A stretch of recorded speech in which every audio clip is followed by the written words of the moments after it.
তোমরা সব সময় বড় হওয়ার স্বপ্ন দেখবে, আর সেই স্বপ্ন হবে দেশ, জাতি, সমাজ, পরিবার ও নিজের কল্যাণে।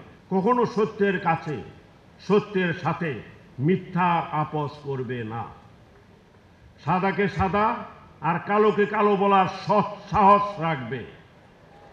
সিমেন্টের বদলে বালি আর রোডের বদলে বাঁশ দিয়ে বড় হওয়ার স্বপ্ন দেখবে না। সাফল্যের পেছনে না ছুটে কর্মের পেছনে ছুটতে হবে।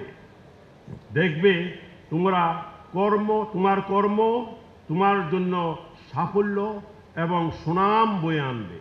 মনে রাখবে, অন্যায় ও অসৎ পথের যে কোনো অর্জন ক্ষণস্থায়ী, তাতে সম্মান নেই, আছে ঘৃণা আর জীবনভর অনুশোচনা।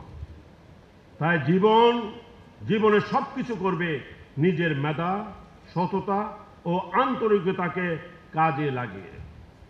চিন্তা চেতনায় সৎ থাকলে আর আত্মবিশ্বাস মজবুত হলে জয় তোমাদের অনিবার্য।